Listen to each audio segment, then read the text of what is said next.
Hello and welcome. So, you join me partway through the early stages of my Airfix B-24H Liberator. Now, I think the important thing I need to cover first is, yes, I'm already partway through this, and yes, this is going straight on from the last video I posted. This is actually being recorded before I post it though, so this is going to get confusing. Anyway, I am partway through it, and that's what I want to discuss later in the video, but I think for now, let's get straight into it, not waste any more time. So, first thing I'm going to be doing in this video, now I've completed the cockpit section and the rear section, is I'm going to start work on the bomb aimer's position. So, I've already pre-painted this part and cut off the sprue along with the little bomb sight part. And let's get these assembled. So I'm going to be using the Vel contactor. And I'm just going to put a little dot of this over the hole that I drilled out. And then set the bomb aimers, and set the bomb sight into position. If I can find the tab, there it is. So it's just going to slot in there. That is that first part done. Make sure that all lines up at the front so it's not sticking out. I'll set it back later if I need to. Oops, a bit loose still. Right, that's in there. Now, I suppose we consider why I'm partway through the build. The reason for that is, well, the first reason for that is my last video that I did some work on this got damaged. I put this back plate on, put the decal on, things like that. The video got, I had some issues with the video that I couldn't sort out, so I had to restart. That's the unfortunate thing with this hobby, is you get one attempt.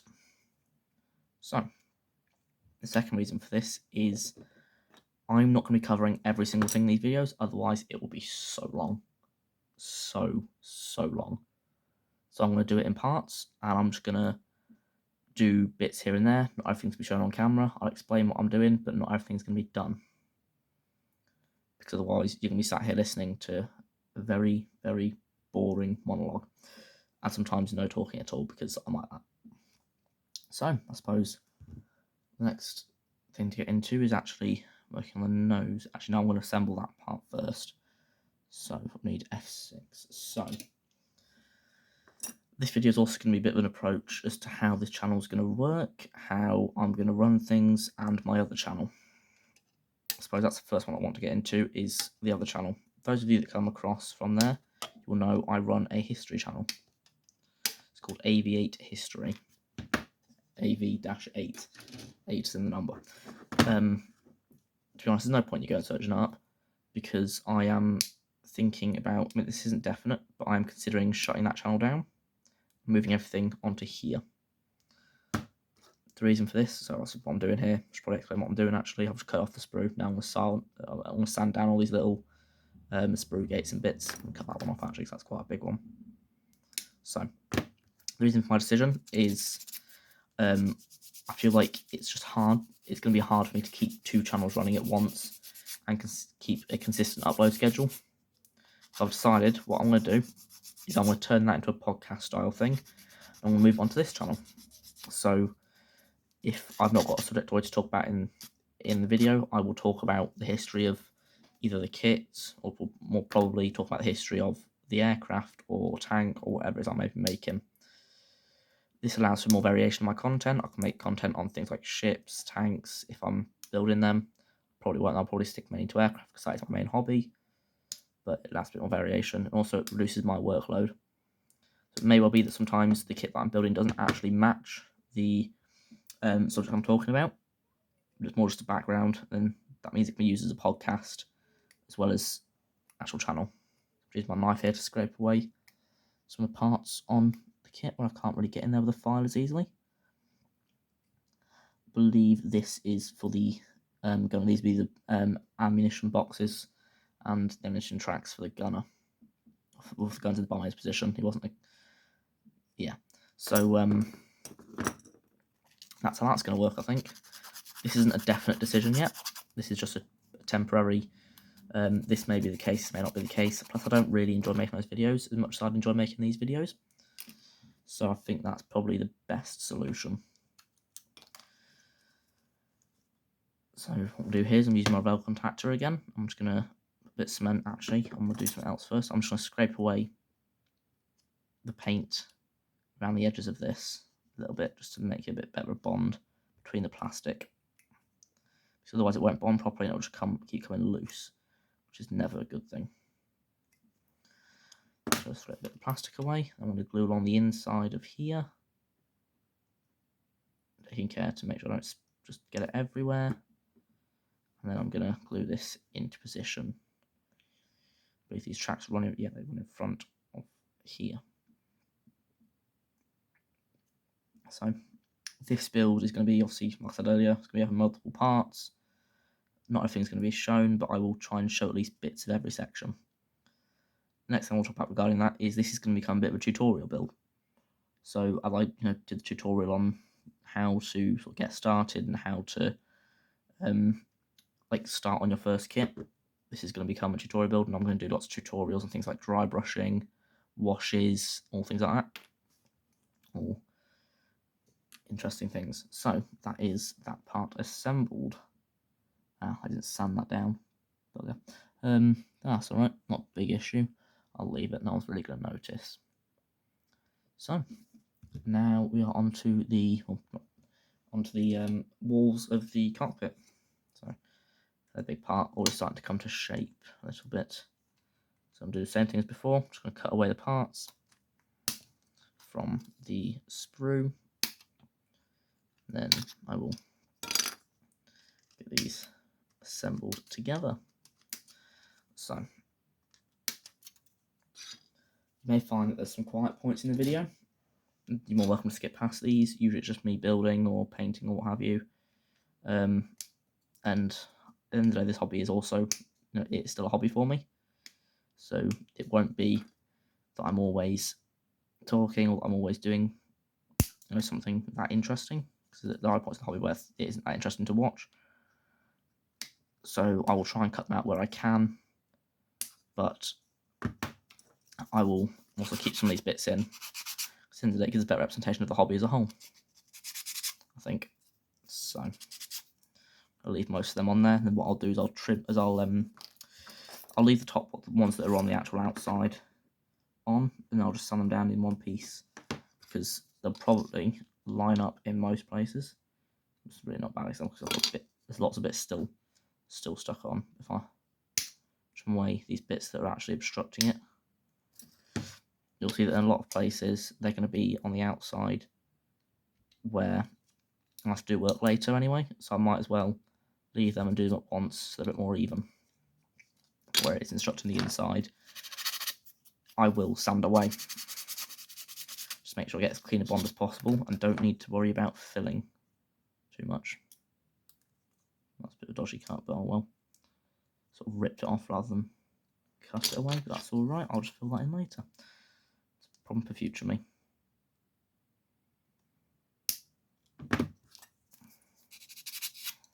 So, I do actually have some exciting news to share with you all.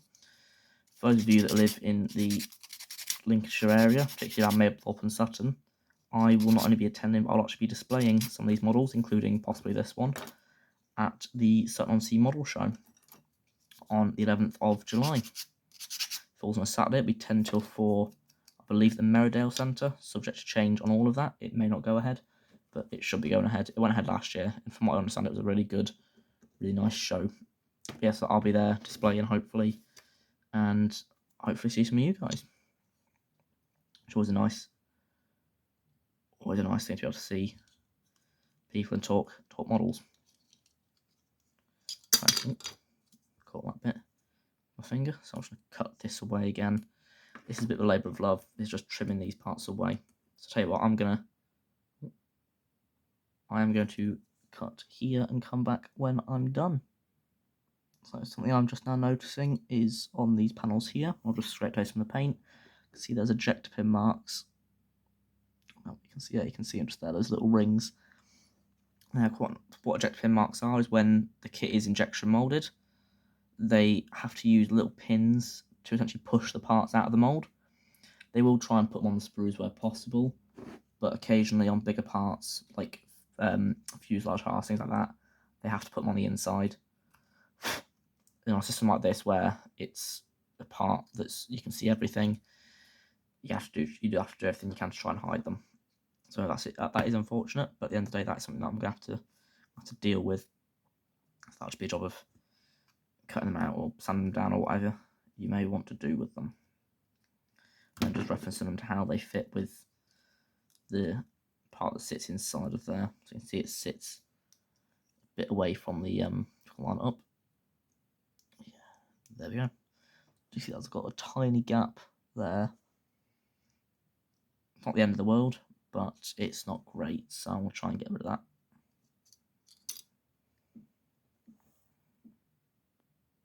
So try to do some work on the eject pins. And I'll see if that fits a bit better now. Yeah, it fits a bit better now. Let's remove that gap back there. Somebody to cement these parts in. You may be wondering why on earth they did that and they didn't just put them straight in. It's one of the things I like about Airfix.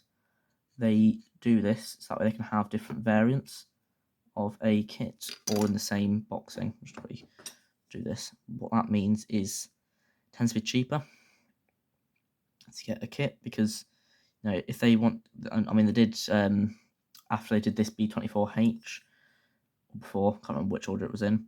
They did a B-24C/D variant in another boxing, which was a desert scheme, I think. Quite a nice scheme, that one actually. But yeah, so this allows them to use the same tooling, the same mold for multiple different kits. So often this is something you want to look out for when Airfix does a new tool.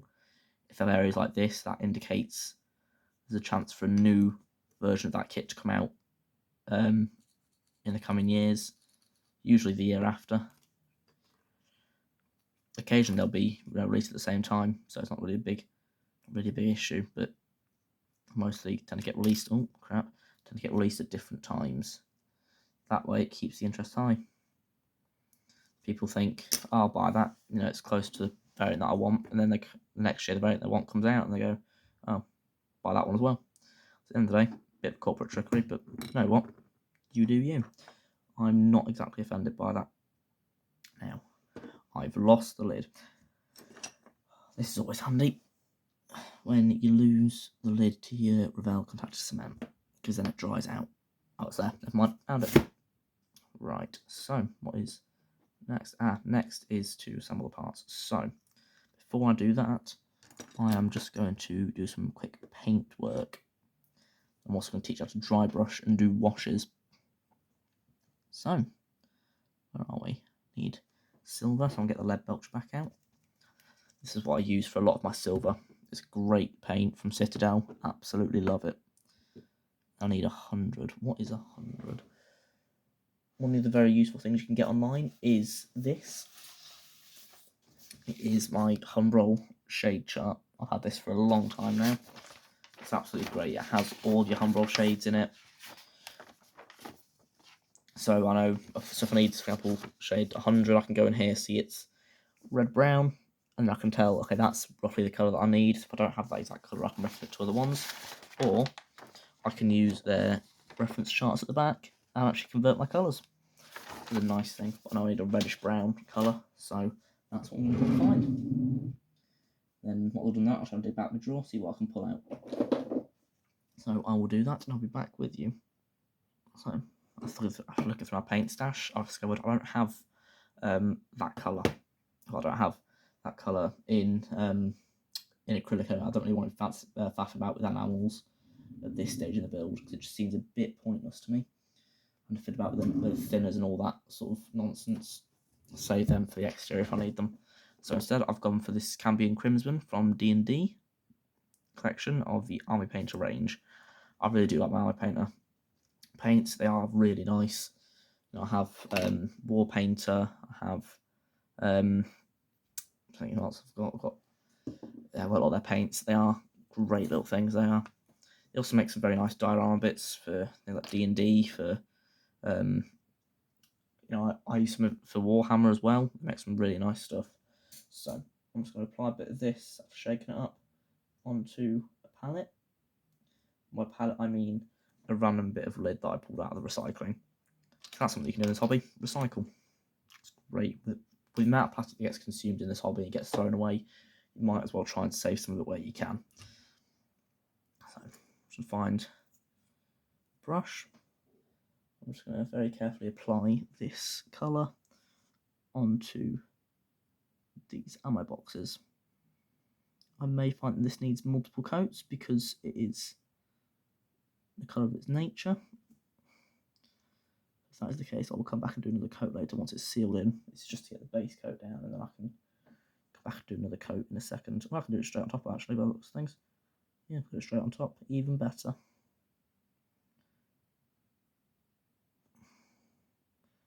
Silver should go down with one coat though, so that's not too bad. Paint it back up, and then I will. So once I've done this, I will go onto weathering the interior of the cockpit. And it may well be that I call it there. What's the video getting to? It's getting to 16 minutes. Yeah, so I think it'll be alright to do that, teach how to weather a little bit, and then call it there for part 1. Do a bit of off-camera work, probably get the cockpit assembled. Not really much interesting in that.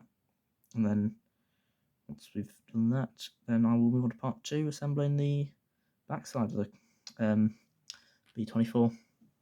So that's that painted. I'm going to wash my brush off and dry it, and then I'll get on to painting the silver.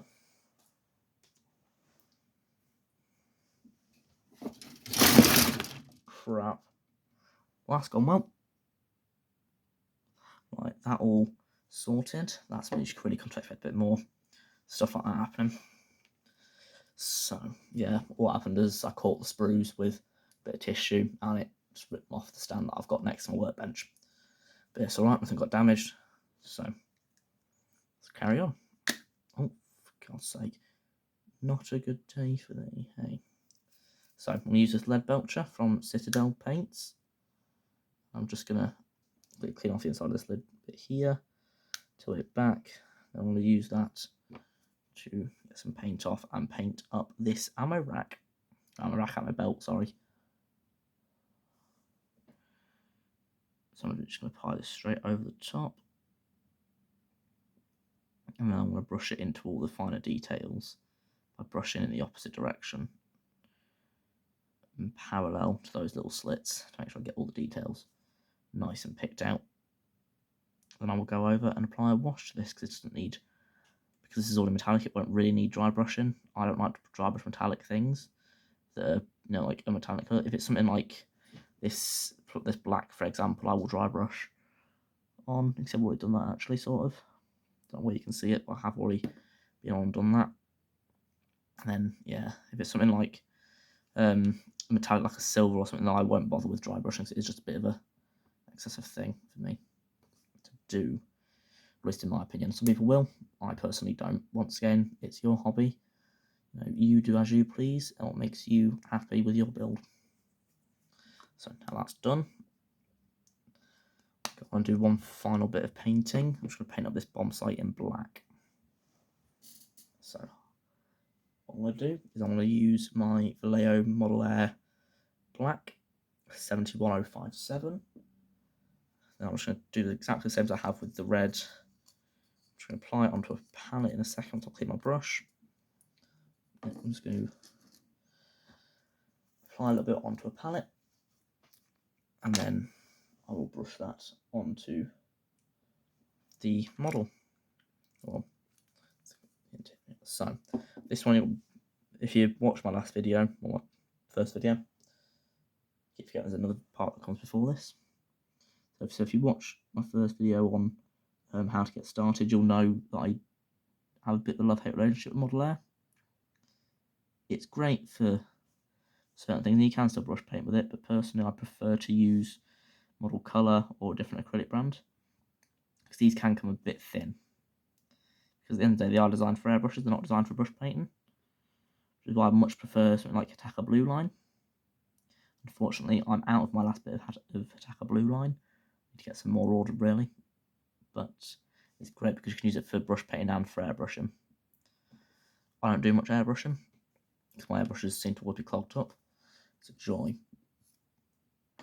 And I'm also out of gas, because mine run on gas, mine aren't on a compressor, so the lights gets a bit loud, and it also would suck for filming because how loud they are. So I'm going to reset the tip of my brush to make sure it stays in good condition. And then now that's done, we can get gluing the carpet together. No, we can't. I've got to do some dry brushing. So, dry brushing, very quick tutorial. What you're going to do, get an old brush, a bit frayed. You are literally just going to open up whatever paint you want to dry brush with. This works with any colour, doesn't have to be metal, but I personally use it for metal. You are going to get a bit of old tissue. I've got a bit that I used dry brush on earlier. You can fold it up a bit so it's a bit smaller of a space. You know, dip it in the paint, not trying to get too much on there because it's just a bit of a waste, and quite counterintuitively, you're just going to wipe it off. You're going to get rid of all that paint that's on your brush. All of it, most of it. What that leaves you with is that. Looks dry, feels dry. In actual fact, there's still some paint on there. Still too much paint on there, so I'm going to wipe some more off. Leaves you with a very thin layer of paint on there. What that means is that although on a smooth surface it won't really pick up, if you go over raised surfaces, it deposits very small amounts of that paint onto there. I'll do a bit more because personally I think that's really good enough. For me, I like a bit of a heavy dry brush because at the end of the day it just has a bit more detail, adds a bit more texture and interest to things, doesn't it? Go over there and just do a bit of dry brushing. This one's really heavy, so I don't really like how it's turned out. I'll come and fix that later if I decide to. There's a in there. Yes, it just has that little bit of detail, a bit of interest to it, a bit of a shine. You can see there's patches on there where it has gone a bit too heavy, so I'll probably cover up that later. I'll redo the dry brush afterwards to make sure it stays that way, but yeah. So, put that on the inside, see that one's quite a bit better. Just picks up those details and adds a bit more interest to the model. It's great on small parts like this. It's also great, so you can see I've done some more sort of a chipping thing on the inside of there. Like you really can't see because of the light. Yeah, you can see it there now. I've done the same thing, like I said earlier, I've done it on this back wall of this part as well. So, I think that's going to be washes. So I keep forgetting what I'm doing. DL. So the last thing I'll teach you how to do quickly is a wash. An interior wash anyway. What you're going to do is you're going to go and find your favourite colour. So they come in a lot of colours. You get some examples out. So there's 4 washes from my Eye Painter and Deant from my Army Painter collection of washes. So I have brown wash, there is flesh, that's designed for skin tones, things like that, strong tone wash, and a shadow wash. Personally, I want a shadow wash. So I'm trying to highlight, I'm trying to shade the details. So, like with any normal paint, I'm just going to apply some of that onto a palette. Now, here's where things get different. Some people will just apply it straight to the model like they will with a normal paint. That's also fine. I've got no objections doing that. Now, if it's a big model, I'm doing it to an exterior part, I'm doing it to a large interior piece, and I will do the same. What you do, once again, get yourself an old brush, preferably not a frayed one though, still a decent brush. Doesn't really matter though. So you dip it in your wash, and you're going to apply it over the surface. Now you may think, sort of, what the hell's going on? Why is it so dark? It's just going to ruin the model. And for the most part, you are kind of right. It's going to ruin the model a bit. It's going to look like god awful. But then, what's going to happen once you've done that on all of your parts? Put it on the brush and wipe it all over the place. When you go to wipe it off later, a bit thinner, a bit of water or whatever works. If they're acrylic washes, and a bit of water will work. If they're something else, you need a specialist thinner. So wipe it all over the place. And then when you come to wipe it off later, I'll show you that in the next video though. What happens is it leaves all the wash just in the recessed areas, so along lines like that. Got any better examples around? I do not. But I can show you this. There isn't any wash on here. I thought I'd put a wash on this one. No, I did. You can kind of see it on the panel lines to UKW. There's a very thin black line that runs down the side. That's what happens. It gives it a bit of shadow, a bit of depth. just to add to the interest of the model.